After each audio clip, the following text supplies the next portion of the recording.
네, 오늘 새벽을 깨우고 오신 모든 성도님들 주님의 이름으로 축복합니다. 네, 오늘은 지도자의 심판 이유라는 제목으로 말씀을 전하고자 합니다. 지도자의 심판 이유. 오늘 본문 말씀은요, 우리 아모스서를 계속해서 살펴봤듯이 이제 북이스라엘을 향한 심판과 경고에 대한 말씀을 하고 있습니다. 그런데 오늘은 특별히 이 아모스 선지자가 이스라엘의 지도자들을 향해서 책망하는 것을 우리가 볼 수 있습니다. 그리고 그들을 책망하면서 그들이 겪게 될 이제 심판에 대해서 말을 해주고 있습니다. 1절을 보시면 화 있을 진저라고 시작을 하는데요. 심판이 있을 것을 지금 말하고 있습니다. 그리고 곧바로 이 화를 입을 대상이 누구인지 나와 있는데요. 교만한 자, 그리고 백성들의 머리인 지도자들, 이렇게 나와 있습니다. 오늘은 하나님께서 왜 이들을 심판하셨는지, 그리고 이 심판이 우리에게 어떤 의미를 가져다 주고 어떤 교훈을 주는지 한번 살펴보기를 원합니다. 첫 번째, 이스라엘의 지도자들이 왜 심판을 받아야 했는가? 그것은 바로 교만입니다. 2절에 보시면 아모스는 이스라엘 백성에게 갈레로 건너가 보고 하맛으로 가라, 이렇게 나와 있습니다. 이 말씀은요, 이제 주변의 강대국들과 이스라엘을 한번 비교해서 보라는 것입니다. 너희가 통치하고 너희가 다스리고 있는 그 이스라엘이 이 갈레와 하맛에 비해서 과연 강한지 약한지 한번 보라는 것입니다. 이 갈레와 하맛 그리고 가드는요, 우리 성경 속에서도 나오는 유명한 지명이고 도시국가입니다. 굉장히 넓은 영토를 가진 도시였어요. 그리고 특별히 가드 같은 경우는 우리가 잘 알고 있는 이제 블레셋의 이제 5개 되는 그 도시 중에 하나였습니다. 굉장히 강력했고 부유했던 도시들입니다. 그런데 이들조차 하나님의 심판을 피하지 못했다는 것입니다. 그래서 이스라엘은요, 이 사실을 보면서 우리에게도 곧 심판이 오겠구나, 이것을 깨달아야 했습니다. 그래서 이제 아모스 선지자가 그렇게 말하고 있는 것입니다. 너희가 이들보다 강하냐? 그렇게 말하고 있는 것이죠. 이 질문은 이 이스라엘 백성들의 교만을 향해 있는 것입니다. 너희가 이 나라들보다 더 강하냐? 이 땅보다 더 크냐? 그렇게 묻는 것입니다. 그렇지만 이스라엘은 이 경고 속에서 자기 자신을 과신함으로써 하나님께 의지하기보다는 내 힘을 믿는 그런 죄악을 저질렀습니다. 이것이 바로 이스라엘의 이 지도자들이 심판을 받아야 했던 첫 번째 이유, 교만입니다. 두 번째 이유는 바로 영적 무감각입니다. 3절을 보시면 이렇게 나와 있습니다. 아모스는 이스라엘 백성이 심판의 날이 멀지 않았다, 이제 그렇게 말하고 있습니다. 그러면서 점점 더 깊은 죄악에 빠지고 있다, 이렇게 말하고 있습니다. 우리 3절 말씀 보시면 한번 같이 읽어봤으면 좋겠습니다. 시작. 너희는 흉한 날이 멀다 하여 포악한 자리로 가까워지게 하고. 짧지만 굉장히 힘있는 구절입니다. 너희는 흉한 날이 멀다 하여. 그러니까 심판의 날을 말하거든요. 여기서 흉한 날은 심판이 멀리 있다고 생각하는 것입니다. 가까이 있지 않고 멀리 있을 것이다, 이렇게 생각하는 것이죠. 왜냐하면 그동안 하나님께서 늘 심판할 것이다, 너희를 칠 것이다 했지만 그 심판이 길게 굉장히 오랫동안 임하는 것이 아니고 잠깐 임했다가 하나님께서 언제나 구원을 주셨거든요. 그러니까 이스라엘은 겁내질 않는 겁니다. 하나님이 또 저러시다가 구원해 주시겠지, 그런 생각을 하는 거예요. 그래서 이 심판의 날이 멀리 있는 것처럼 느껴졌습니다. 이스라엘이 생각하기에는 하나님은 오래 참으시는 분, 이렇게 생각했던 것이죠. 그러다 보니까 어떻게 돼요? 심판이 멀다 생각하니까 포악한 자리로 가까워진다라고 하는 것입니다. 멸망의 자리가 그들에게 가까워지고 있다, 이야기하는 것입니다. 결국 이 이스라엘의 지도자들이 심판을 받아야 했던 두 번째 이유는 영적 무감각입니다. 하나님의 심판이 멀리 있을 거야. 아직 때가 이르지 않았어. 하나님의 심판은 조금 더 있어야 되지. 우리는 그렇게 큰 죄를 저지르지 않았잖아. 이런 생각을 하는 것입니다. 하지만 아모스 선지자는 지적을 하는 거예요. 너희의 파멸의 날이 가까이 오고 있다.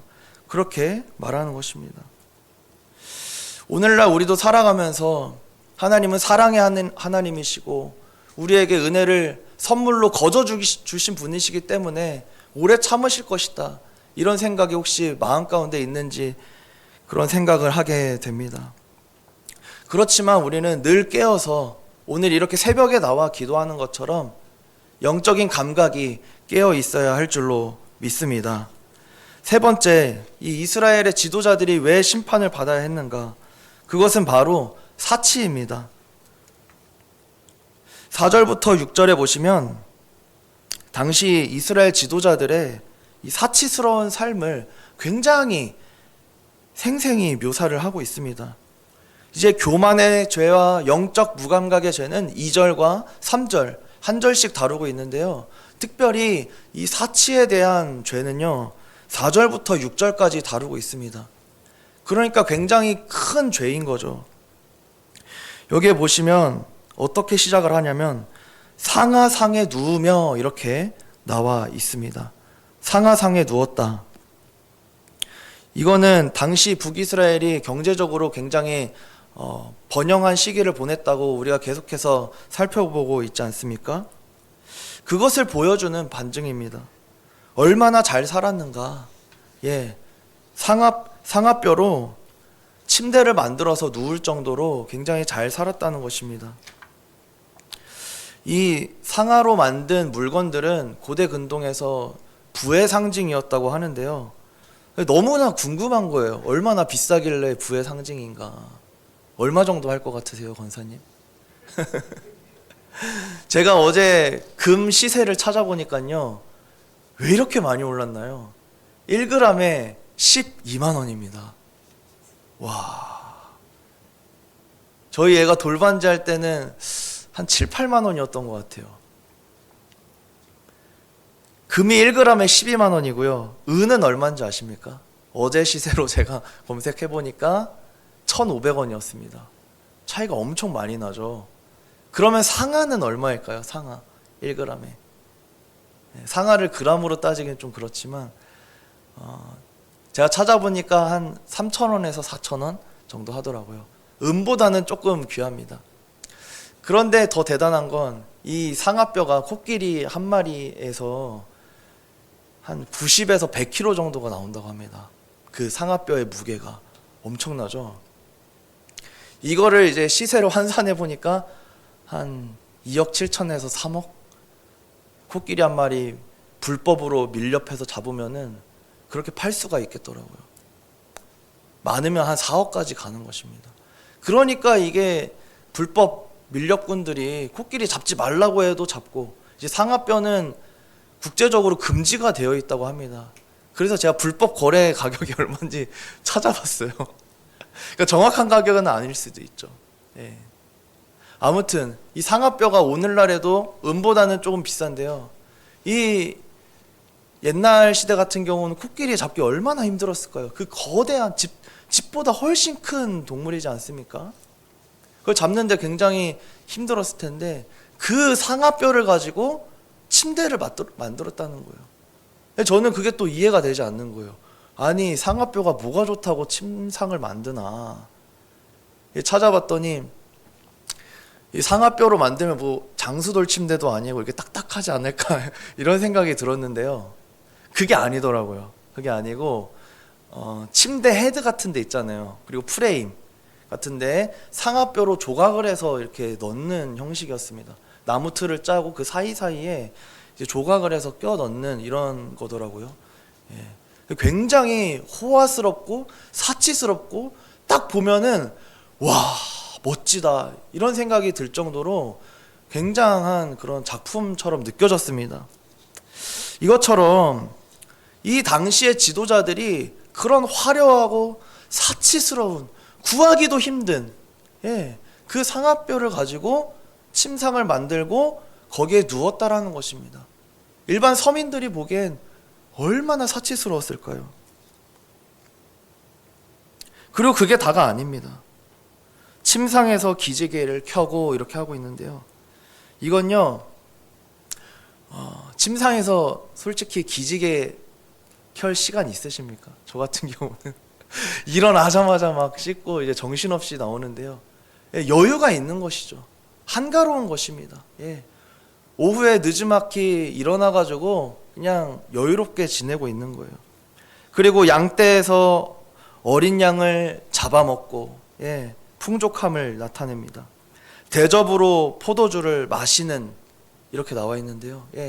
그냥 아껴 먹는 것도 아니에요. 필요에 따라서 조금 마시는 것도 아니에요.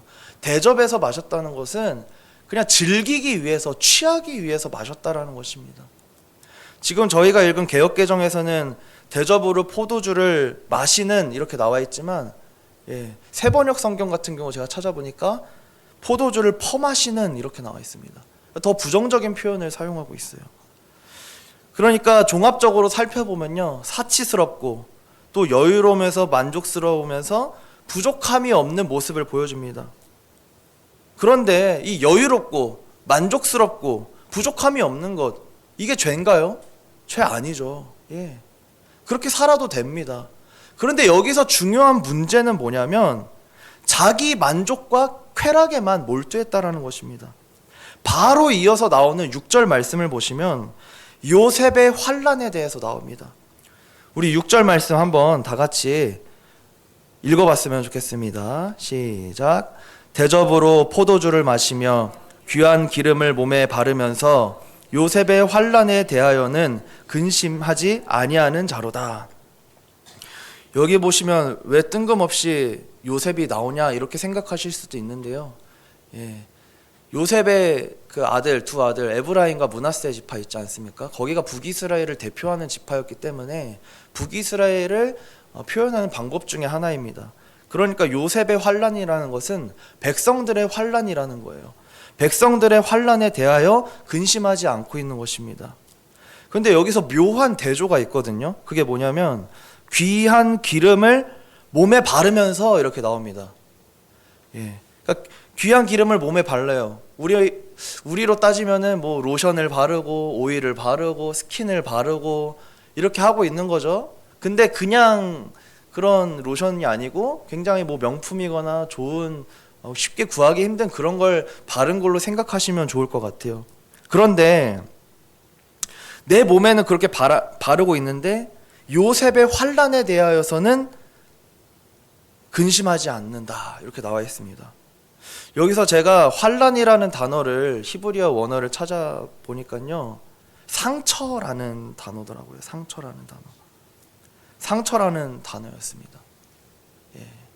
쉐베르라는 단어였는데요. 그러니까 백성의 상처에 대하여는 근심하지 않는다는 거예요. 여러분, 상처는 어디에 생기죠? 마음에 생기기도 하지만 주로 우리가 상처라고 했을 때는 육신의 상처를 말합니다. 이 상처라는 단어는 또 깨짐이라는 뜻도 있었어요. 그러니까 갈라지고 깨지고 분리되고 상처가 되는 그런 어떤 외형적인 것입니다. 그러니까 백성의 그런 상처에 대해서는 근심이 없는데 내 몸에는 어떻게 하고 있어요? 내 몸에는 그런 온갖 좋은 것을 다 바르고 있는 것입니다. 겨울날, 지금 같은 겨울로 따지면은 어떤 분은 막 입술이 터지고 손이 다 부르트고 막 각질이 다 일어나고 정말 밖에서 힘들게 추운 날씨에 추운 데서 일하고 더운 날씨에 더운 곳에서 일하고 그렇게 하고 있는데 나는 편안하게 몸에 기름을 발라가면서 더운 날에는 에어컨을 틀고 추울 때는 안에 있으면서 정작 밖에서 일하고 있는 나의 동료, 내 백성을 전혀 신경 쓰고 있지 않다라는 것입니다. 이런 묘한 대조가 지금 일어나고 있어요. 바로 이것이 이스라엘 지도자들이 심판을 받아야 했던 세 번째 이유, 사치와 나태함입니다. 지금 내 몸만 그렇게 생각을 하고 있는 것이에요. 이런 사람들이 있는 거죠. 나만 편하면 돼. 다른 사람은 어떻게 되든 상관없어. 나만 배부르면 돼. 나만 잘 되면 돼.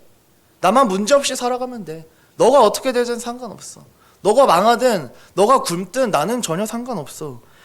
내 만족과 내 쾌락만 생각하는 사람이 있다는 것입니다. 그러면서 느즈막히 오후에 일어나서 침상에서 기지개를 켜고 양떼에서 어린 양을 잡아먹고 포도주를 대접에 따라가지고 벌컥벌컥 마시며 취하는 그런 인생을 살고 있다는 것입니다. 아주 여유롭죠. 아주 행복하겠죠. 아주 좋겠죠. 그런데 이것이 죄라는 것입니다.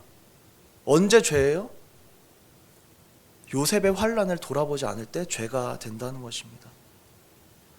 그러므로 우리는 기억해야 합니다. 하나님께서 내게 허락하신 것들을 흘려보내는 삶을 살아야 할 줄로 믿습니다. 이렇게 우리가 지도자들이 심판받는 이유에 대해서 살펴보았는데요. 이제 말씀을 맺으려고 합니다. 하나님의 선택을 받은 백성, 아브라함의 후손 언약의 백성이었지만 이 이스라엘과 지도자들은 교만했고 영적으로 무감각했고 사치스러운 삶을 살며 하나님과 멀어졌습니다. 이스라엘 백성조차 이랬는데, 선민이라고 하는 그들조차 이랬는데 우리는 어떨까요? 그래서 예수님께서 이 땅에 오신 줄 믿습니다. 선지자와 율법을 통해 죄를 깨달을지라도 우리의 본성으로는 이 우리의 육체에 있는 죄성으로 말미암아서 우리는 거스를 수가 없는 것입니다. 그것을 해결할 방법이 없는 것입니다. 그래서 계속해서 같은 죄와 같은 곳에서 넘어지는 실수를 하게 되는데요. 그래서 예수님께서 우리에게 오신 줄로 믿습니다. 오늘 말씀을 기억하시면서 기도하실 때 이렇게 기도했으면 합니다. 주님, 이 이스라엘의 지도자의 모습이 바로 나의 모습이 아닌지 돌아봅니다.